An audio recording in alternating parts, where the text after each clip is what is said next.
유아더원 나의 선수를 과학적으로 강하게 만드는 황봉남 선생입니다. 자, 어제는 비시즌과 시즌에 대한 어떤 차이점, 무엇을 더 향상시키는 것이 더 효율적인가에 대해서 배웠습니다. 오늘은 이것들을 얘기하는 주기화라는 걸 한번 이야기해 볼 건데요.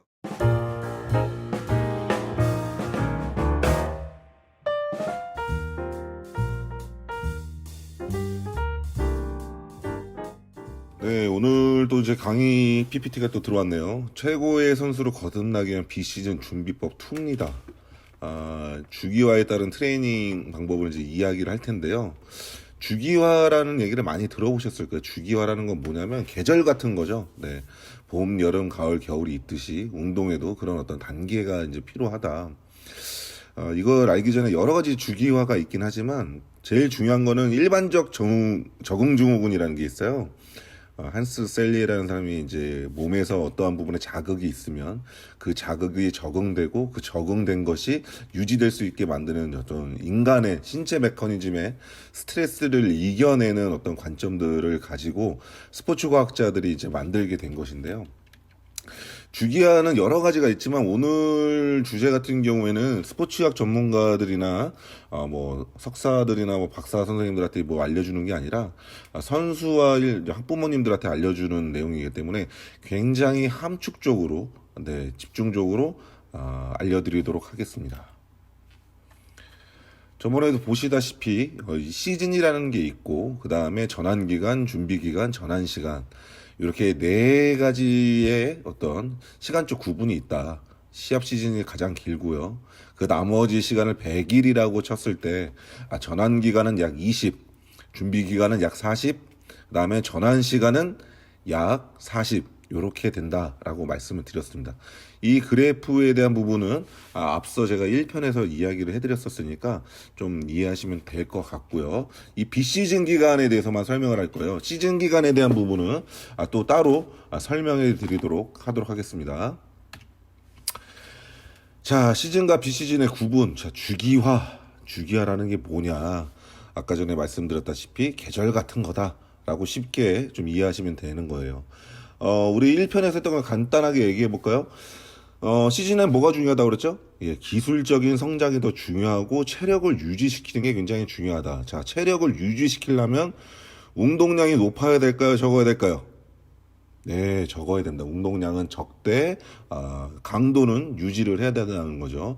힘과 스트렝스, 파워는 유지할 수 있도록 짧고 굵게 운동하는 게 굉장히 중요한데 비시즌에는 뭐예요? 기술적인 부분은 조금 아껴두더라도 여러 가지 운동량, 자, 신체의 근비대라든지 근력, 근파워 여러 가지의 부분을 올리는 것이 굉장히 중요하다. 이런 부분에 대해서 설명해 드렸고 그 주기화에 대해서 좀 더 디테일하게 한번 들어가 보도록 해보겠습니다. 주기화가 필요한 이유는 종목에 따른 연간 시합 시즌이 이제 비슷하죠. 네, 뭐 야구나 골프 같은 경우에는 추운 계절에는 할 수가 없기 때문에 이제 한 11월 정도, 10월 말에서 11월이 되면은 모든 시즌이 끝나게 되고 그다음에 이제 따뜻한 봄이 오면 한 4월에서 5월 정도면 다 시합이 시작되고요. 실내 스포츠인 농구는 좀 다를 수도 있겠죠. 근데 이제 뭐 일반 고등학교 같은 경우는 고등학생들도 뭐 보통 학기에 시작하기 때문에 이렇게 되어 있습니다. 그리고 비시즌이 매년 같기 때문에 전체적인 그림을 장기적으로 그리는 게 되게 중요해요. 자, 이게 왜 되게 중요하냐면 이 주기화라는 것도 두 가지가 있는데 단기간에 이 주기화를 만들어야 되는 거. 자, 단기간에 가장 짧은 건 뭘까요? 네, 오늘 하루입니다. 하루. 이 아이가 오늘 와서 이 선수가 와서 오늘 하루에 주기화가 있을 거고요. 또 뭐가 있을까요? 네, 그렇죠. 주일, 한 주에 따른 주기화가 있겠죠. 그 다음에 뭐가 있을까요? 달. 맞습니다. 달. 그 다음에 어떻게? 분기. 3개월에 한 번씩 뭐가 바뀌느냐. 이런 모든 부분들을 좀 더 체킹을 했을 때 선수가 원래 성장률이 50이었다는 걸 뭐 100까지 끌어올릴 수 있는 거죠. 근데 우리나라에서 이렇게 주기화를 완벽하게 하는 것은 프로리그가 아니면 좀 쉽지 않고 사실 프로리그도 그렇게 완벽하게 한다라고 볼 수는 없는 것 같습니다. 아직까지는. 그리고 왜 또 이게 필요하냐면은 매년 선수 성장에 필요한 부분이 달라요. 프로 말고 일반적인 아이들을 봤을 때 생체 연령에 대한 부분들 때문에라도 매년 이 성장이 언제 필요한지에 따라 되게 다른 거죠. 뭐냐면 아이들의 키가 가장 크는 시기가 있거든요. 최대 성장 시기 이후에 남자들 같은 경우는 바로 최대 근력 향상 시기가 와요. 그러면은 애들이 키가 막 자랐다. 그러면 그때는 뭘 해야 되나요? 체형 교정이라든지 어떤 근육의 밸런스, 어떤 근육 패턴의 어떤 학습 이런 것들을 충분히 시켜놓고 키가 이제 천천히 자란단 말이에요. 그때 이제 결합 조직들이 강화될 때 근력 운동을 엄청 시켜야 돼요. 어려서 안 하는 게 아닙니다, 여러분. 학부모님도 그거 잘 알고 계셔야 돼요. 네, 그때 굉장히 많이 근력 운동을 시켜서 근파워를 엄청나게 올려야 되고 키가 막 크고 있는 상황이야. 이때는 어떻게 해야 돼? 막 많이 뛰거나 이러면 오수구씨 막 오고 그러잖아요. 막 팔꿈치 막 그 깨지고 이런 게 이때는 운동량을 줄이면서 감독 코치님들한테 얘기를 해가지고 체형 교정을 되게 잘 해놔야 돼요. 그 다음에 어떤 거? 왜냐면 근육들이 굉장히 언밸런스해지는 시기예요. 네. 그렇기 때문에 밸런스 운동들을 더 많이 하고, 자, 결론만 말씀드리자면 뭐요? 최대 성장 시기에는, 키가 크는 시기에는 체형 교정과 퀘어 밸런스 운동을 하고, 그 이후에 약 6개월에서 1년 사이에 이제 최대 근력 시점이 오면 그때 뭐 해야 된다고요? 힘을 엄청 키워야 돼. 어떤 스포츠든지. 이때 힘을 키우는 훈련을 했냐 안 했냐에 따라서 이 선수의 결합 조직에 대한 부분이, 그러니까 결합 조직이라는 건 뭐냐면 근육이나 뼈 이런 거에 힘을 쓰는 조직들이 차이가 생겨요. 네. 그때는 어마어마하게 막 음식 먹고 막 강도 있게 운동을 좀 시켜야 되는 부분이 있습니다. 이런 부분이 있다. 그 다음에 레벨에 따라 경쟁에 필요한 보완점이 다르다. 이 선수가 시즌 때 이제 구속이라든 부분이든지 비거리, 집중도, 그 다음에 뭐 어떤 기술적인 부분들, 축구의 어떤 뭐 20m 달리기, 뭐 이런 부분들이 굉장히 좋아졌어요. 5m 달리기. 그러면은 다른 레벨의 선수가 됐겠죠. 그러면은 경쟁에 따라서 필요한 보완점이 또 달라지니까 그때 주기와에 따라서 넣어줘야 됩니다. 사실 주기와는 일반 성인은 굉장히 쉬워요. 왜 쉽냐면 이미 몸이 20세가 되면 다 갖춰져 있기 때문에 20에서 25세면 그때서부터는 거의 같은 패턴으로 훈련을 시키는 게 되게 돼 있는데 제가 좀 다음번에 좀 말씀드리고 싶은 거는 이 성장기에 있는 건 나이 따라 다르다. 나이가 우리가 흔히 얘기하는 연령이라고 하죠. 학년, 계급, 클래스에 따라 다른 게 아니라 이 아이가 사춘기가 언제 일어나고 성장이 언제 일어나고 이런 폭이 다 다르단 말이죠. 그때 해줘야 되는 때마다 주기화가 바뀌어야 돼요, 사실. 그러니까 팀에 따라 맞춰가는 게 아니라 개인의 어떤 성장폭에 따라서 주기화가 좀 바뀌어야 된다. 이 부분을 말씀드리고 싶었습니다. 근데 간단하게 성인들은 어떻게 보면 되게 쉬워요, 오히려. 프로 선수들은 더 만들기가 사실 더 쉽습니다. 뭐 저희 영상 보시면 뭐 3개월 만에 막 데드리프트 뭐 100kg 초반대 들던 애가 막 200kg 들잖아요. 그런 거는 오히려 더 쉽습니다. 더 어려운 건 뭐예요? 성장기 아이들은 계속해서 체크해줘야 될 게 더 많기 때문에 이런저런 부분들 더 많이 물어봐야 한다. 네. 자, 보시게 되면 개별적 프로그램이 그래서 굉장히 중요한데 주기화가 선수마다 다른 이유는 뭐냐면 선수의 몸 상태에 따른 맞춤이 매우 중요해요. 선수가 예를 들면 지구력이 뛰어난데 근력 수준이 낮다. 자, 근력을 굉장히 요하는 운동들은 뭐가 있죠? 역도, 그 다음에 뭐 레슬링, 야구, 그 다음에 골프, 예, 이런 부분들은 굉장히 스트렝스가 되게 중요하고, 그 다음에 근데 막 지구력 훈련만 너무 많이 했어. 맨날 뛰는 박지만 시킨 거야. 그러면 어떻게 해야 돼요, 몸이? 네. 백색 근육이 많이 되는 게 아니라 적색 근육들이 더 많이 사용되게 되면서 오히려 더 몸에 출력을 잃게 되는 경우도 있는 거죠. 그렇죠? 이해되시죠? 그다음에 선수가 굉장히 몸 상태가 지금 막 스피드가 좀 더 올려야 되는데 스피드에 대한 어떤 트레이닝이 안 돼 있어. 그러면은 비시즌 때 이런 부분들을 이제 좀 채워주는 부분이 굉장히 중요하다는 겁니다.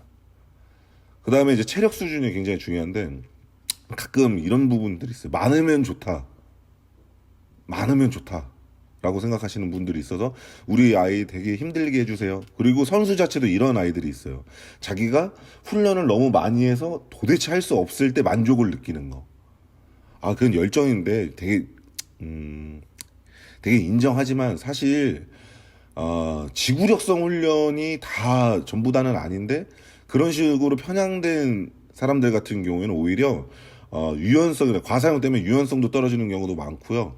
한 번에 내는 그 근파워가 부족한 경우가 훨씬 더 많습니다. 그런 거는 학부모님들이나 학생을 잘 이해시켜서 목표를 설정하는 게 굉장히 중요합니다. 그다음에 선수의 플레이 스타일에 따라서 강점 및 약점의 차이를 이렇게 얘기하는 게 되게 중요한데 이 선수가 예를 들면은 1번 타자야. 근데 막 무거운 무게를 막 들고 싶고 막 덩치가 커지고 싶어. 그러면 안 되겠죠.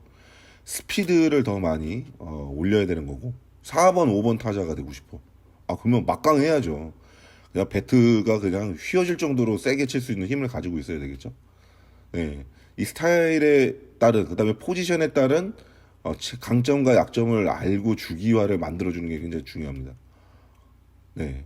그다음에 골퍼예요. 비거리는 굉장히 세게 칠 수 있는데 이 사람이 봤더니 스윙을 동작을 봤더니 ROM이 잘 안 나와. 근데 얘는 자꾸 세지는 것만 원해. 그럼 어떻게 되죠? 아니죠. 네. 척추의 ROM 가동 범위를 최대한 늘려줘서 골퍼들이 더 많은 더 유연한 스윙을 할 수 있도록 만들어주는 거고 너무 유연성 운동만 해가지고 애들 힘이 없어. 그럼 어떻게 해야 돼요? 스트렝스를 채워줘야 되는 겁니다. 비시즌기 때는 계속 채워주는 게 굉장히 중요해요. 제가 앞서서 1탄에도 얘기했지만 저축을 하는 게 굉장히 중요하다. 그다음에 이게 되게 중요한데 주기화를 보시게 되면 팀에서는 모든 팀의 스케줄에 따라서 이제 막 그 선수들을 맞추는 경우가 있는데 실질적으로 외국 같은 경우 보세요. 뭐 르브론 제임스 농구 선수 NBA에서 가장 연봉이 많다는 르브론 제임스나 이런 선수들 보면은 개인 트레이너가 있는 이유가 그 선수에 따른 컨디셔닝에 따라서 유동성 있게 개인 트레이닝을 시키는 거예요. 네. 외국에는 그런 부분이 많이 발달되어 있죠. 그러다 보니까. 네. 팀 자체에서 하는 것도 되게 중요하지만 개개인이 자기의 프로그램에 따라서 컨디션에 따라서 그다음에 그때 부족한 부분들을 빨리빨리 채워두는 게 더 중요할 수 있는 이런 유동성이 필요하다. 그래서 공부를 얼마 안 한 이제 젊은 트레이너들 같은 경우는 뭐 선형이니 파동형이니 막 이런 얘기를 하는데 선형을 쓸 수도 있고요. 파동형을 쓸 수도 있습니다. 네. 그리고 주기화 자체를 무시할 수도 있어요. 왜? 회복이라는 부분이 있으면 케어가 더 필요해. 뭐 거기다 뭐 파워를 올린다거나 그럴 수 없잖아요. 이 선수가 갑자기 운동을 하던 중에 자기도 모르는 위험 부상 부위가 발견됐어. 바로 정지입니다. 네, 다시 초반서부터 그 관절을 잘 보호하고 그다음에 다음 시즌에서 그 관절과 근육들이 잘 쓰게 할 수 있는 유동성이 굉장히 필요하죠. 그래서 굉장히 노련한 트레이너들이 중요하다. 제가 생각할 때는 이 정도 되려면 못해도 한 10에서 한 20년 정도 한 트레이너들이 유용하다고 볼 수가 있겠습니다. 장기 및 단기 계획의 차이를 설명해 드릴게요. 사실 저희 나라에서는 장기 계획을 세우기는 어렵습니다. 예, 장기 계획을 세우려고 하면은 팀 트레이너와 감독 코치님들 이런 부분에 대한 컨설팅이 굉장히 들어가야 되는 부분이 있는데 이제 야구 같은 경우는 NC 다이노스의 이제 그 선생님들이 좀 들어가서 이제 좀 하는 걸로도 알고 있고 우리나라에서는 엑소스죠, 엑소스. 미국에서 가장 알아주는 스포츠 사이언스 전문가 팀인데 이분들이 뭘 했냐면 한국에 있는 아이스하키 팀을 맡았어요. 그래서 아이스하키 팀이 성적이 굉장히 좋았죠. 네. 동계 쪽은 약간 그런 부분들이 좀 있었던 것 같아요. 자기네들끼리 태능해서 안 되니까 그 외국 시스템을 가서 했더니 훨씬 더 좋아졌더라. 그러니까 장기 주기화를 맞춘 거죠. 한 2년 동안 쭉 할 수 있게끔. 근데 이걸 제일 잘했던 게 뭐예요? 우리나라에서 가장 성공적인 사례가 히딩크입니다. 히딩크. 네. 장기 계획을 맞춰서 선수들의 체력 수준을 최대한으로 올려놓고 또 전술적인 부분들도 올려놨기 때문에 됐겠지만 이런 부분들이 원래 되게 중요하다. 하지만 한국 실정 그건 일원화된 부분이고 실정으로 봤을 때는 단기밖에 될 수가 없습니다. 네. 이 선수 개개인에 대한 어떤 개별성을 이해하기에도 장기적으로는 좀 쉽지 않아요. 시즌 들어갔는데 저희가 할 수 있는 건 선수가 다치지 않게 회복시켜주는 것밖에 없거든요. 네. 트레이닝에 대해서 어떤 이타부터 할 수 있는 부분이 아니기 때문에 아무리 일원화된 부분이 좋다라고 하지만 뭐 그렇게 할 수가 없습니다. 왜냐하면 모든 팀의 스케줄에 대한 힘은 감독님을 전적으로 따라야 되는 거기 때문에 그렇습니다. 그러면은 할 수 있는 건 결국 비시즌기의 단기 계획 차이랑 그다음에 이런 경우가 있죠. 이제 수술 이후에 회복 단계에서 오는 주기화 프로그램 정도가 될 겁니다. 두 개밖에 없어요. 비시즌기라든지 수술이나 부상 이후에 다시 복귀하기 위한 뭐 3개월에서 길게는 6개월 정도 이제 시간이 줬을 때 그때 단기 계획에 대한 주기화를 할 수가 있다. 결론은 선수에게 주어진 시간이 다 다릅니다, 또. 네, 다 달라요. 팀마다 다르고. 그렇기 때문에, 계획의 차이가 있다는 점. 그래서 개별적으로, 평가를 하고 그렇게 할 수밖에 없는 것 같아요. 네, 이건 뭐 현실적인 부분입니다. 한국 체육계에서 스포츠계에서는 이럴 수밖에 없다. 그런 부분을 좀 이해해 주시면 될 것 같아요. 그래서 좀 안타까움이 있지만 그나마 할 수 있고 기획을 잡아서 효율적으로 할 수 있는 부분이 뭐다? 네, 비시즌이기 때문에 비시즌기에는 이 선수가 최대한 자기의 약점을 보완하고 강점을 더 강화할 수 있는 주기화 프로그램에 맞춰서 시즌을 준비하는 게 굉장히 중요하다. 그 외에 한 번 더 있는데 그건 뭐야? 그런 일이 일어나면 안 되지만 부상이나 수술 이후에 팀으로 복귀하기 전까지 그런 기간들을 말한다.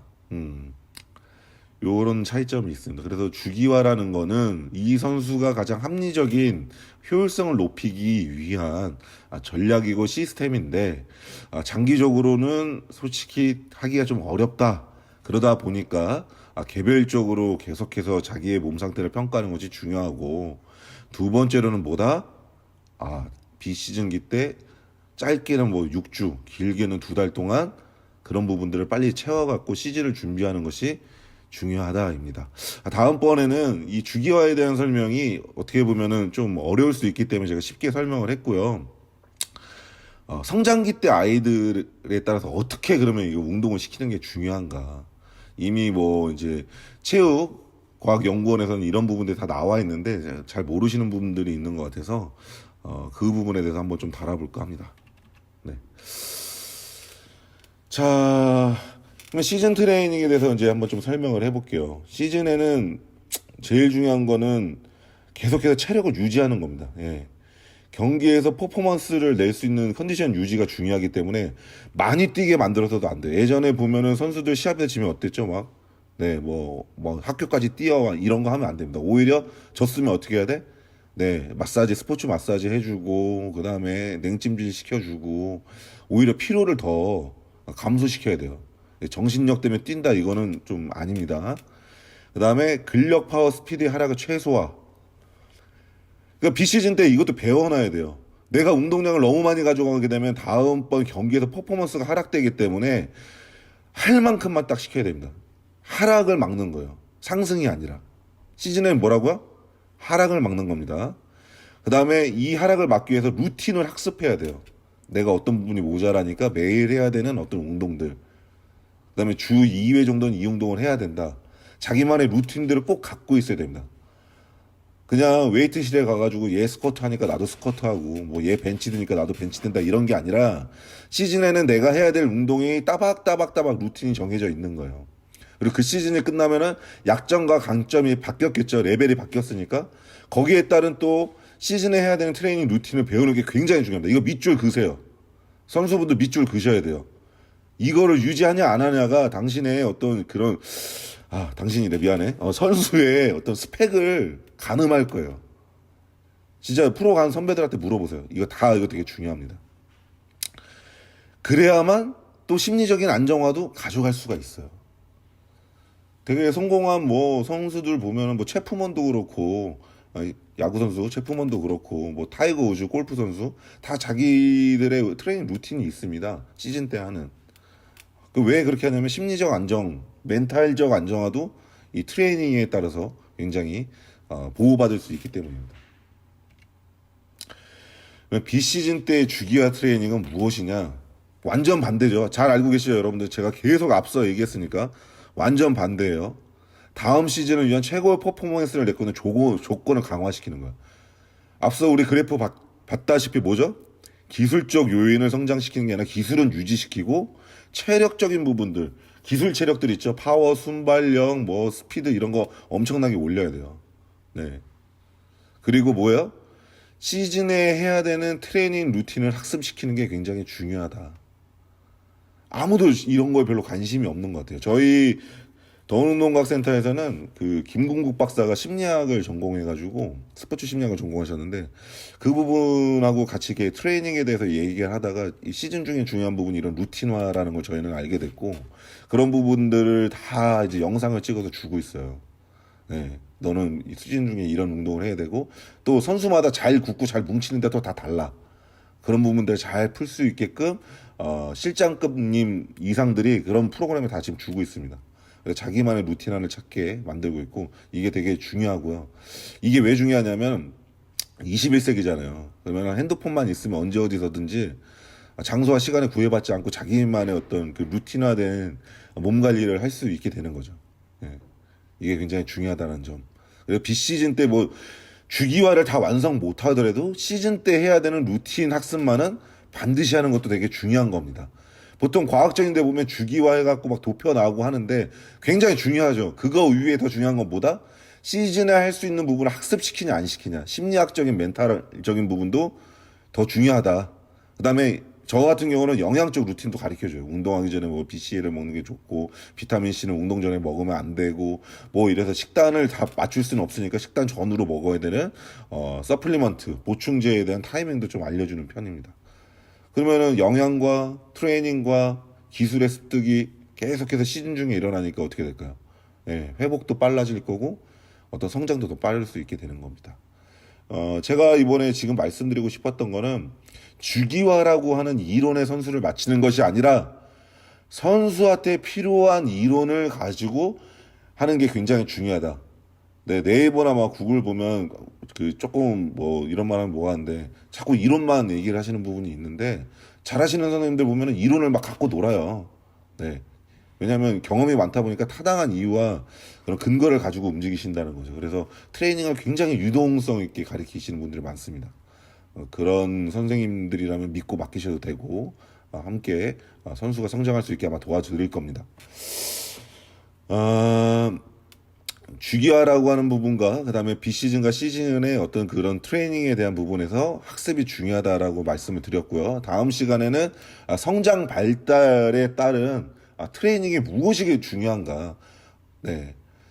제가 말하는 게 아니라 수많은 학자들과 그다음에 팀에서 임상을 한 학자들이 찾아낸 부분에 대해서 설명해 드리도록 하겠습니다.